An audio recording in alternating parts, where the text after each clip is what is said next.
प्रभुंकर महापवित्र नाम धन्यवाद हो। मु प्रभुंकर धन्यवाद करे। प्रभु आपण मानकु मते से जीवित मानक मध्य गणना कले आज मध्य गोटे नूतन प्रसंग नहीं आपण मानक निकट में आसवा से अनुग्रह कले से मु परमेश्वर को धन्यवाद करुअछि। एवं आजिर यही नूतन प्रसंग रे आजिर सेवा कार्य मु आपण समस्त को प्रभु यीशु ख्रीष्टंकर पवित्र बहुमूल्य नाम रे स्वागत करुअछि। प्रिय माने आज आम एक नूतन प्रसंग उपरे अल्प समय परमेश्वर वाक्य नहीं कथबार्ता हेबा। आजिर प्रसंगर शीर्षक है एही पृथ्वी रे चिंतामुक्त जीवन निमंते कौन करिबा आवश्यक। एही पृथ्वी रे चिंतामुक्त जीवन बिताइबा निमंते कौन करिबार आवश्यक रही। एही प्रसंग उपरे अल्प समय आमे परमेश्वर वाक्य नहीं कथबार्ता हेबा। ख्रीष्ट रे प्रिय माने एही पृथ्वी रे आमे जेपरी चिंता विहीन जीवन काटिबा, आमे जेपरी चिंता मुक्त जीवन बिताइबा यह स्वर्गर परमेश्वर चाहते। आसंतु आमे समय रे परमेश्वर वाक्यरु एक अंश पाठ करू करू आग को बढ़िबा। मु आपण मानक निमंते लूक लिखित सुसमाचार 21 अध्याय 34 और 35 पद पढ़िबा पई चाहे। एठारे ए प्रकार लिखा जाए, किंतु तुम्भे माने आपणा आपणा विषय रे सावधान होइथाओ, काले तुम्भमानकर हृदय मतता और मद्यपान रे पुणी जीविका संबंधी चिंता रे भारग्रस्त हुए। आउ सेही दिन हठात तुम्भमानक उपरे पड़े, कारण ताहा फांद स्वरूपे समग्र पृथ्वी निवासी समस्तଙ୍କ उपरे आसीबो। प्रिय प्रभुଙ୍କ लोक माने परमेश्वरଙ୍କ वाक्य निज निमंते अटे। जो समय आमे परमेश्वर वाक्य को पढ़ू पाठ करूँ निज निमंते अति जरूरी अटे। आमे जेपरी निजको सुधारू, आमे जेपरी सतर्क होई आमे प्रभुଙ୍କ निमंते जीवन यापन करूँ, यह अति गुरुत्वपूर्ण अटे। सेथिपाई से 34 पदरे कहउचंती, तुम्भे आपणा आपणा विषय रे सावधान होइथाओ। काहेकि सावधान होइथाओ? काले तुममानक हृदय मतता और मद्यपान रे पुणी जीविका संबंधी चिंता रे भारग्रस्त हुए। यही जीविका संबंधी चिंता यह अदृश्य आउ एक आकर्षणीय फांद बोली मध्य कहा जाए। आज अनेक लोक मद्यपान करी से माने मतुआल होई नांती, से माने निशा सेवन करी मतुआल होई नांती, मात्र अनेक लोक आज माती छंती जे जीविका संबंधी चिंता। मु केमिति पैसा अधिक कमाइबी, मु केमिति घर बांधिबी, मु केमिति मोर बिजनेस को मु डेवलप करिबी, ए सब संबंध रे अनेक लोक आज चिंता रे एही सब भार रे से माने माती छंती। आज अनेक भार बहिकिना से माने राति शैले मध्य से भार रे से माने निजर निद्रा को क्षेपण करुछंती। सकाळे कुआडे बुलिले मध्य से भार को से माने बहिकिना बुलुछंती। आज अनेक लोक चिंताग्रस्त अटंती। प्रिय माने ए सबु चिंतारू मुक्त हेबा पाई, ए सबु चिंतारू बाहरी आसीबा पाई आमको कौन करबा आवश्यक रही। आ स्वर्गर परमेश्वर से आमको आह्वान करती, से आम मानकु कहती जे तुम्हें यही पृथ्वी रे केमिति चिंता मुक्त जीवन बिताई पारिबो। आ सब चिंतारू तुम्हें बाहरी आस, यही प्रकार भाव रे आमर स्वर्गर परमेश्वर से आह्वान करती। आसंतु परमेश्वर वाक्य देखिबा जे आमे एही जीविका संबंधी चिंतारू किपरि आमे मुक्त हो पारिबा। मु प्रथम विषय आपण मानक निकट रे रखिबा पई चाहे साधु पाउलंकर पत्र कलसियो 3 अध्याय 1 और 2 पद मु आम समस्तଙ୍କ निमंते पाठ करिबा पई चाहे। एठारे ए प्रकार लिखा जाए, तुम्भे माने जेबे ख्रीष्टଙ୍କ सहित उत्थित होइछ, तेबे ईश्वरଙ୍କ दक्षिण पार्श्वरे उपविष्ट ख्रीष्टଙ୍କର जो बासस्थान ସେହି ऊर्ध्वस्थानर विषय सबू अन्वेषण कर। प्रिय प्रभुଙ୍କ लोक माने जदि आमे ख्रीष्टଙ୍କର पुनरुत्थान रे आमे बाप्तिजित होइछु, ताहांकर पुनरुत्थान रे आमे विश्वास करिछु, ताहा हेले ईश्वरଙ୍କର दक्षिण पार्श्वरे उपविष्ट अर्थात ସେହି प्रभु यीशु ख्रीष्टଙ୍କର बासस्थान स्वर्ग रे अछि। आ प्रभु यीशु ख्रीष्ट कहिले, ମୁଁ ତୁମମାନଙ୍କ ନିମନ୍ତେ ସ୍ଥାନ ପ୍ରସ୍ତୁତ କରିବା ପାଇଁ ଯାଉଅଛି। ସ୍ଥାନ ପ୍ରସ୍ତୁତ ହୋଇସାରିଛି ମୋର ପ୍ରିୟମାନେ। ଆଉ ସେ କହୁଛନ୍ତି ଯେ ମୁଁ ଯେଉଁଠାରେ ରହେ ମୁଁ ତୁମମାନଙ୍କୁ ସେଠାରେ ନେଇଯିବି। ଯଦି ଆପଣମାନେ ଯୋହନ ଲିଖିତ ସୁସମାଚାର 14 ଅଧ୍ୟାୟ ପାଠ କରିବେ 2-3 ପଦରେ ପ୍ରଭୁ କହନ୍ତି ଯେ ମୁଁ ଯେଉଁଠାରେ ରହେ ତୁମ୍ଭେମାନେ ମଧ୍ୟ ସେଠାରେ ରହିବ। ସେଥିପାଇଁ ସାଧୁ ପାଉଲ ପବିତ୍ର ଆତ୍ମାଙ୍କ ଦ୍ୱାରା ସେଠାରେ ଲେଖୁଛନ୍ତି ଯେ ତେବେ ଈଶ୍ୱରଙ୍କ ଦକ୍ଷିଣ ପାର୍ଶ୍ୱରେ ଉପବିଷ୍ଟ ଖ୍ରୀଷ୍ଟଙ୍କର ଯେଉଁ ବାସସ୍ଥାନ ସେହି ଉର୍ଦ୍ଧ୍ୱ ସ୍ଥାନର ବିଷୟ ସବୁ ଅନ୍ୱେଷଣ କର। ଆଜି ଅନେକ ଚିନ୍ତାରେ ପଡ଼ିବାର କାରଣ ଏହା ଅଟେ। ଆଜି ଅନେକ ଲୋକ ଚିନ୍ତାଗ୍ରସ୍ତ କାରଣ ହେବାର ମୂଳ ବିଷୟ ଏହା ଅଟେ ଯେ ସେମାନେ 2 ପଦ ଯଦି ଆମେ ପଢ଼ିବା, ପାର୍ଥିବ ବିଷୟରେ ଆସକ୍ତ ନ ହୋଇ ଉର୍ଦ୍ଧ୍ୱସ୍ଥ ବିଷୟରେ ଆସକ୍ତ ହୁଅ। ଆଜି ଅନେକ ଲୋକ ଚିନ୍ତାରେ ରହିବାର କାରଣ, ନିର୍ଯାତନାରେ ରହିବାର କାରଣ, ଦୁଃଖରେ ରହିବାର କାରଣ, ଅଶାନ୍ତିରେ ରହିବାର କାରଣ, ନିରାଶ ହେବାର କାରଣ ଏହା ଅଟେ ଯେ ସେମାନଙ୍କର ସବୁ ମନ, ସେମାନଙ୍କର ଅଭିଳାଷ ଇଚ୍ଛା ସ୍ୱର୍ଗୀୟ ସମ୍ବନ୍ଧରେ, ସ୍ୱର୍ଗୀୟ ବିଷୟରେ ସେମାନେ ଆସକ୍ତ ନୁହନ୍ତି। ତାହାଙ୍କର ଅଭିଳାଷ ସ୍ୱର୍ଗୀୟ ସମ୍ବନ୍ଧୀୟ ନୁହେଁ, ସେମାନଙ୍କର ଅଭିଳାଷ ପାର୍ଥିବ ଅଟେ। ଏହି ଜଗତ ନିମନ୍ତେ ବଞ୍ଚିବା ପାଇଁ ଚେଷ୍ଟା କରି, ଏହି ଜଗତ ନିମନ୍ତେ ଜୀବନଯାପନ କରିବା ପାଇଁ ଚେଷ୍ଟା କରି, ଏହି ଜଗତରେ କିପରି ଘର ବାନ୍ଧିବେ, କିପରି ଗାଡ଼ି କିଣିବେ, କିପରି ଏହି ଜଗତରେ ସମ୍ଭ୍ରାନ୍ତ ହେବେ, ଏଥିପାଇଁ ଅନେକ ଲୋକ ଏହି ସବୁ ମନୋଭାବ ଧାରଣ କରିବାରୁ ଅନେକ ଆମକୁ ଚିନ୍ତା ଦେଇ ଗତି କରିବା ପାଇଁ ପଡ଼େ। ପ୍ରିୟମାନେ, ଆମେ ଚିନ୍ତାରୁ କେମିତି ମୁକ୍ତ ହୋଇପାରୁ? ଯେତେବେଳେ ଆମେ ଏହି ପାର୍ଥିବ ବିଷୟକୁ ଭୁଲି ଯାଇ, ପାର୍ଥିବ ବିଷୟରେ ଆମେ ଆସକ୍ତ ନ ହୋଇ, ଯେତେବେଳେ ଆମେ ଆମର ଚିନ୍ତାଧାରାକୁ, ଆମମାନଙ୍କର ମନକୁ ଆମେ ଯେତେବେଳେ ସ୍ୱର୍ଗ ଆଡ଼କୁ ଦେବା, ସ୍ୱର୍ଗୀୟ ବିଷୟରେ ଆସକ୍ତ ହେବା, ଆମେ ଏସବୁ ଚିନ୍ତାରୁ ମୁକ୍ତ ହୋଇପାରିବା। ପ୍ରଭୁ ଯୀଶୁଖ୍ରୀଷ୍ଟ ତାହାଙ୍କର ପାର୍ଥିବ ଜୀବନ କାଳରେ ପର୍ବତ ଉପଦେଶରେ ସେ ଆମମାନଙ୍କୁ ଗୋଟିଏ କଥା କହନ୍ତି। ମୁଁ ଆପଣମାନଙ୍କୁ ମାଥିଉ ଲିଖିତ ସୁସମାଚାର 6 ଅଧ୍ୟାୟ 25 ପଦ ପାଠ କରିବା ପାଇଁ ଚାହେଁ। ଏଠାରେ ଏ ପ୍ରକାର ଲେଖାଯାଏ, ଏଥି ନିମନ୍ତେ ମୁଁ ତୁମ୍ଭମାନଙ୍କୁ କହୁଅଛି, କ'ଣ ଖାଇବ ବା କ'ଣ ପିଇବ ଏପରି ଭାଳି ତୁମ୍ଭମାନଙ୍କ ଜୀବନ ନିମନ୍ତେ, କିଏ ବା କ'ଣ ପିନ୍ଧିବ ଏପରି ଭାଳି ତୁମ୍ଭମାନଙ୍କ ଶରୀର ନିମନ୍ତେ ମଧ୍ୟ ଚିନ୍ତା କର ନାହିଁ। କାରଣ ଭକ୍ଷ୍ୟ ଅପେକ୍ଷା ଜୀବନ ଓ ବସ୍ତ୍ର ଅପେକ୍ଷା ଶରୀର କି ଶ୍ରେଷ୍ଠ ନୁହେଁ। ପ୍ରିୟ ପ୍ରଭୁଙ୍କ ଲୋକମାନେ, ପ୍ରଭୁ ଯୀଶୁଖ୍ରୀଷ୍ଟ ଏଠାରେ କହନ୍ତି, କ'ଣ ଖାଇବ, କ'ଣ ପିନ୍ଧିବ ତୁମମାନଙ୍କ ଶରୀର ନିମନ୍ତେ କିମ୍ବା ତୁମମାନଙ୍କର ଜୀବନ ନିମନ୍ତେ ଚିନ୍ତା କର ନାହିଁ। ଯେଉଁ ପରମେଶ୍ୱର ଆକାଶ ଆଉ ପୃଥିବୀକୁ ସୃଷ୍ଟି କଲେ, 26 ପଦରେ ସେ କହନ୍ତି, ଆକାଶର ପକ୍ଷୀଙ୍କି ଦେଖ, ସେମାନେ ବୁଣନ୍ତି ନାହିଁ କି କାଟନ୍ତି ନାହିଁ, କିଏ ବା ଅମାରରେ ସଞ୍ଚୟ କରନ୍ତି ନାହିଁ, ଆଉ ତୁମ୍ଭମାନଙ୍କର ସ୍ୱର୍ଗସ୍ଥ ପିତା ସେମାନଙ୍କୁ ଆହାର ଦିଅନ୍ତି, ତୁମ୍ଭେମାନେ କ'ଣ ସେମାନଙ୍କ ଠାରୁ ଶ୍ରେଷ୍ଠ ନୁହଁ? ପ୍ରିୟ ପ୍ରଭୁଙ୍କ ଲୋକମାନେ, କାହାର ପିତା ପକ୍ଷୀମାନଙ୍କୁ ଆହାର ଦିଅନ୍ତି? ଆମ୍ଭମାନଙ୍କର ସ୍ୱର୍ଗସ୍ଥ ପିତା।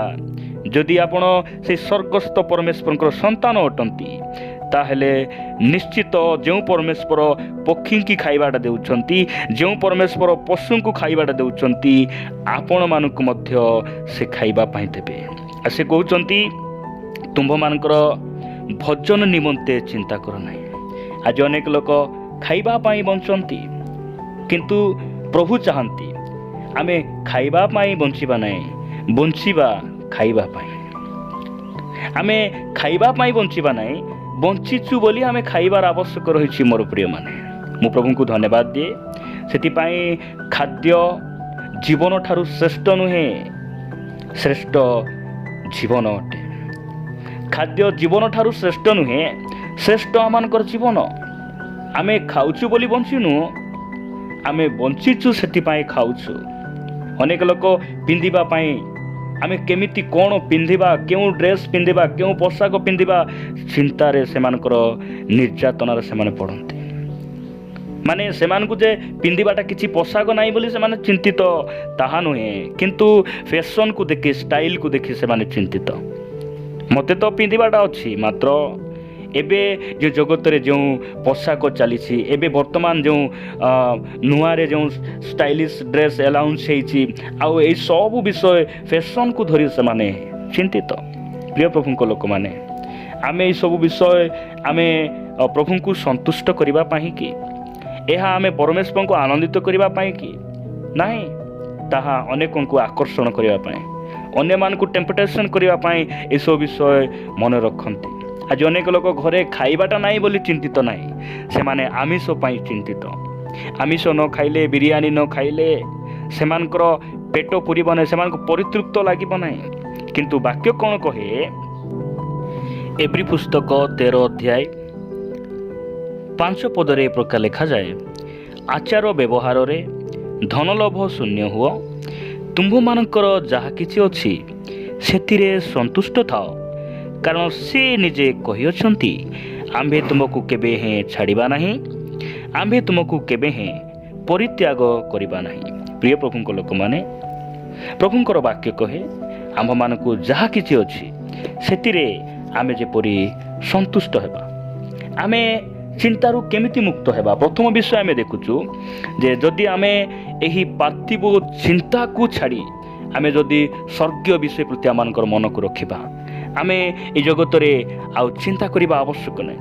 ଆଉ ଯେଉଁ ପରମେଶ୍ୱର ସେ ପକ୍ଷୀମାନଙ୍କୁ ଖାଇବା ପାଇଁ ଦେଉଛନ୍ତି, ଯେଉଁ ପରମେଶ୍ୱର ସେ ପଶୁମାନଙ୍କର ପ୍ରତିପାଳନ କରୁଛନ୍ତି, ସେହି ପରମେଶ୍ୱର ଆମକୁ କହୁଛନ୍ତି କ'ଣ ଖାଇବ, କ'ଣ ପିନ୍ଧିବ, ସେହି ସବୁ ବିଷୟରେ ଚିନ୍ତା କର ନାହିଁ।